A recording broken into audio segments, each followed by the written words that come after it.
Seguimos con nuestro curso de C++ y en este video vamos a ver los tipos de datos. Tipos de datos relacionado también a lo que es la declaración de variables. En C++ podemos entender como tipo de dato tres categorías: los tipos de datos primitivos, los derivados y los definidos por el usuario. En general, nosotros siempre llegamos a abarcar los primitivos como los fundamentales, porque en la mayoría de los problemas son estos tipos los cuales nos ayudan a definir variables para almacenar los datos de cualquier problema. Sin embargo, conceptualmente en C++ pues podemos contar con todos estos tipos de datos. Los vamos a ir desglosando uno a uno por categoría. Obviamente, antes que nada están los tipos de datos primitivos. Los tipos de datos primitivos son aquellos que se utilizan para almacenar valores simples. Acá están los tipos para números enteros. Vamos a volver acá. Números enteros, números decimales, ya sea de simple precisión o ya sea de doble precisión. Los caracteres que en realidad son un caso especial de los enteros, puesto que solamente son números enteros con un rango específico, el rango que abarca la tabla o los valores que están en la tabla ASCII. El booleano, que es verdadero o falso, o que se puede considerar simplemente como 1 o 0. El tipo void, que es un tipo muy especial que denota la ausencia de un tipo en sí mismo. El tipo void es utilizado más que todo en procedimientos para decir que ese procedimiento pues no va a retornar ningún valor, puesto que la naturaleza de una función en C++ es retornar un valor específico. Y ese valor específico pues se refiere a todo este rango de valores que puede retornar una función. Y pues el carácter amplio, el carácter grande, que pues tiene que ver ya con caracteres un poquito más amplios, que exceden el rango específico de los 255 valores que están en la tabla ASCII, y pues me va a soportar caracteres extendidos como los que están en la familia Unicode. Ahora, los tipos de datos primitivos corresponden a ciertos rangos respecto al almacenamiento que nosotros definimos en la memoria RAM. ¿A qué me refiero con almacenamiento? Cuando nosotros declaramos una variable, bueno, estamos reservando un espacio en la memoria. Supongamos que nuestra memoria es más o menos así. Entonces, si yo declaro un valor entero, una variable entera, entonces el programa, a partir de cierto punto, supongamos acá, me va a asignar un espacio determinado. Este espacio considera C++ que es suficiente para almacenar enteros en un rango determinado. Los enteros normales, por ejemplo, van desde este valor de acá a ese valor de acá. Es prácticamente 2000 millones a menos 2000 millones. Entonces supone C++ que yo voy a utilizar números que no van a exceder este rango y me asigna un espacio determinado. Ahora, si yo quiero almacenar un tipo que se supone que es mucho más grande respecto al almacenamiento, como lo es, por ejemplo, un tipo decimal, ya sea de simple o doble precisión, este pues se supone que va a guardar números más grandes. Por ejemplo, un decimal de simple precisión, como es el float, va desde 1.2 elevado a menos 38 hasta 3.4 elevado hasta 38, llegando a soportar una precisión de 6 puntos o 6 valores luego del punto decimal. Obviamente esto representa una diferencia, por lo tanto el entero tiene 4 bytes para disponer y guardar estos valores, y el decimal de simple precisión tiene los mismos 4 bytes, pero para disponerlos de una forma diferente, utilizando lo que son valores decimales. Entonces en la memoria, ambos valores van a tener un espacio fijo, el cual nosotros podemos disponer para guardar ya sea un número entero o guardar un número decimal. Pero si nosotros utilizamos un decimal de doble precisión, como es este de acá, la situación cambia, porque el decimal de doble precisión tiene como tamaño fijo 8 bytes.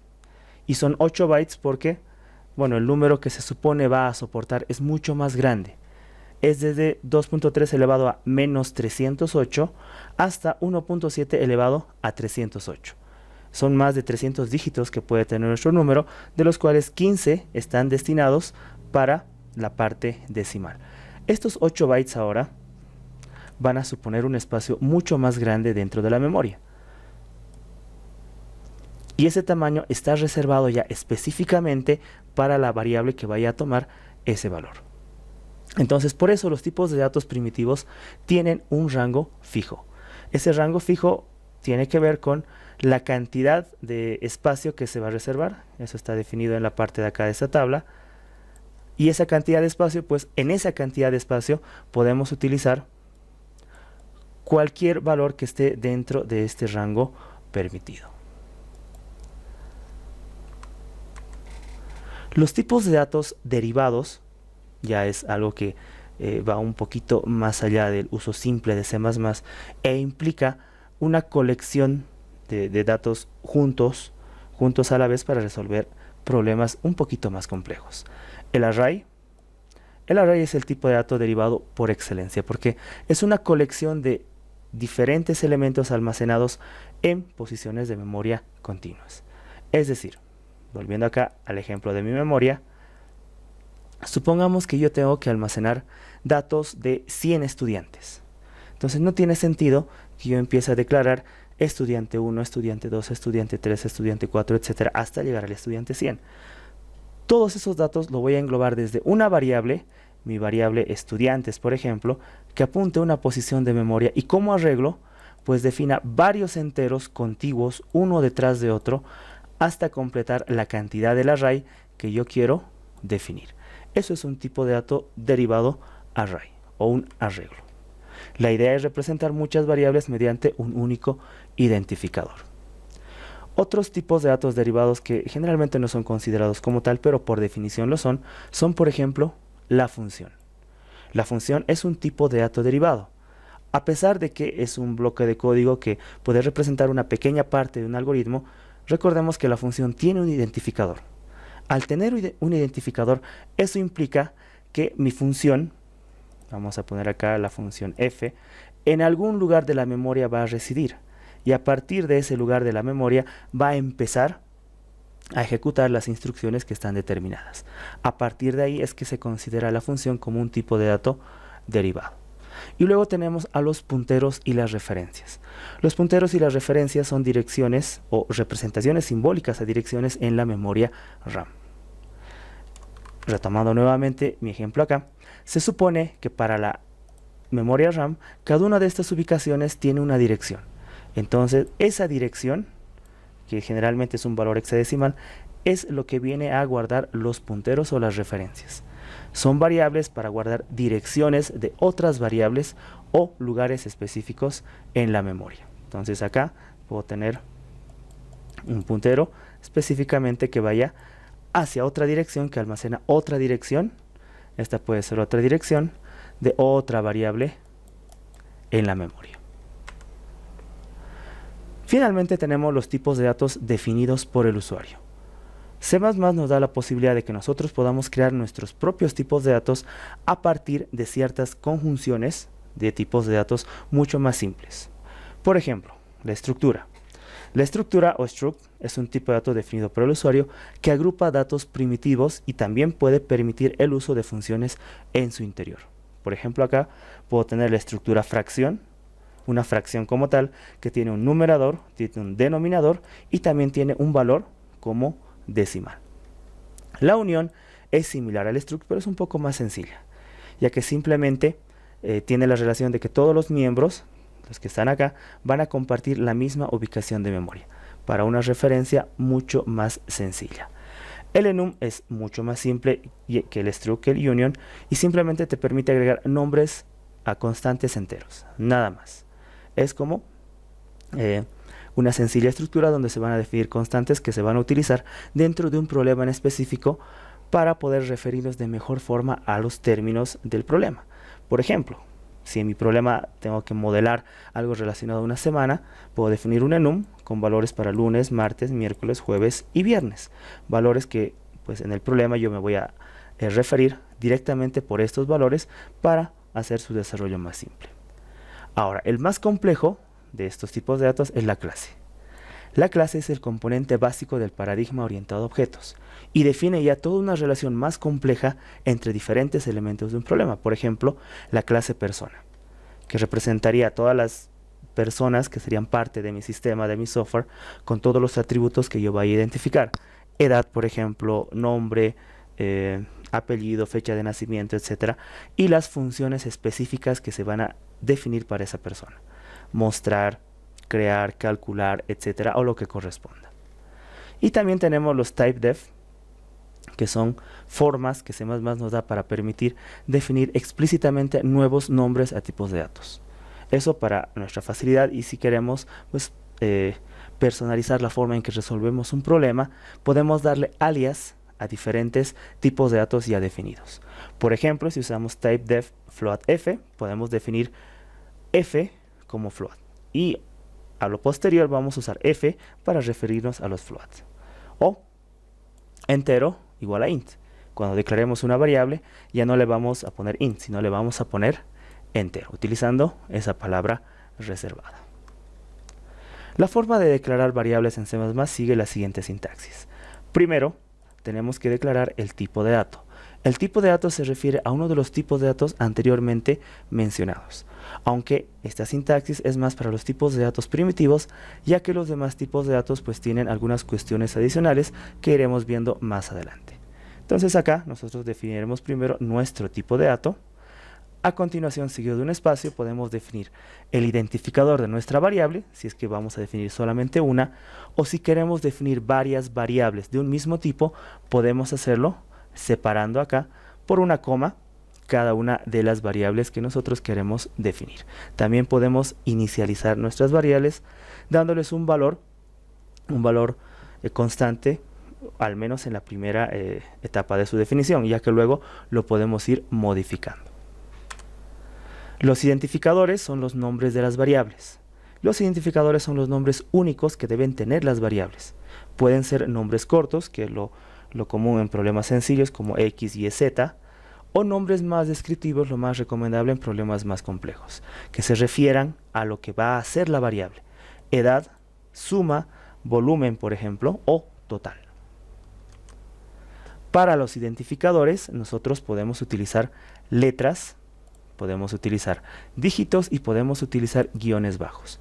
No podemos utilizar caracteres especiales ni espacios en blanco. Los nombres deben comenzar siempre con una letra o pueden empezar por un guión bajo.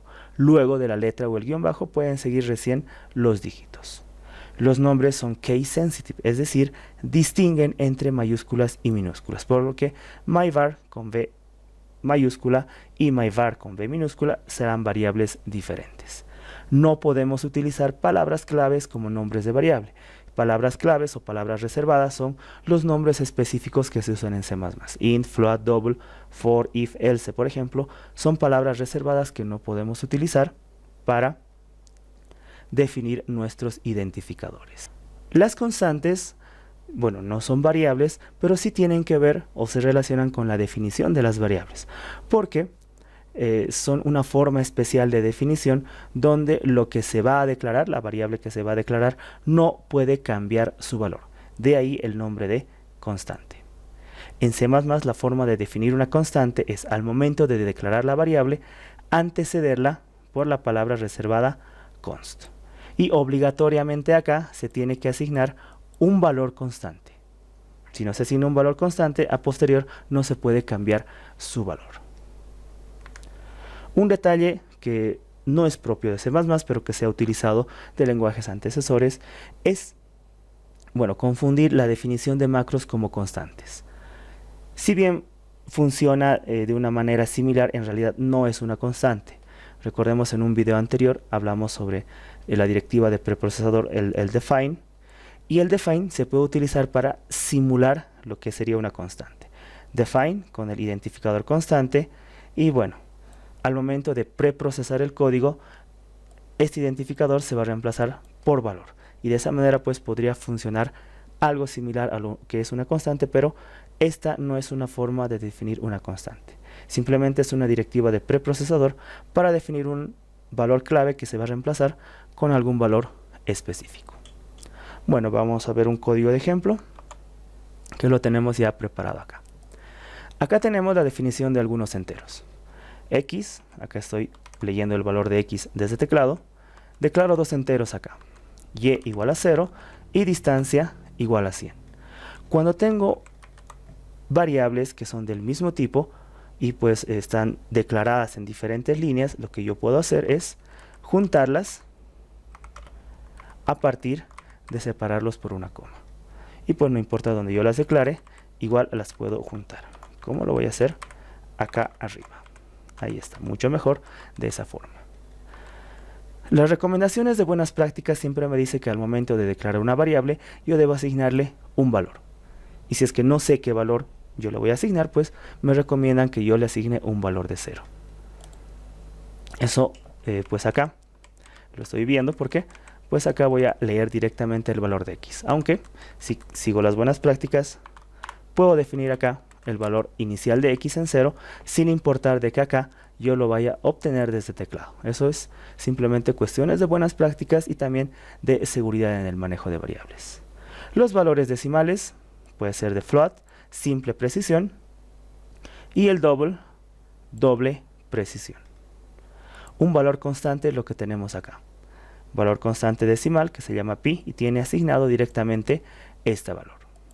Los caracteres literales se recomienda que se encierren entre comillas simples y las cadenas de caracteres entre comillas dobles. Las cadenas de caracteres son un caso especial porque de forma nativa no tienen una variable que las sustente. La forma más nativa de tratar a las cadenas es como lo que vendría a ser su definición. Una cadena es un conjunto de caracteres, por lo que en C++ una cadena viene a ser un arreglo de caracteres, como lo vendría a ser acá.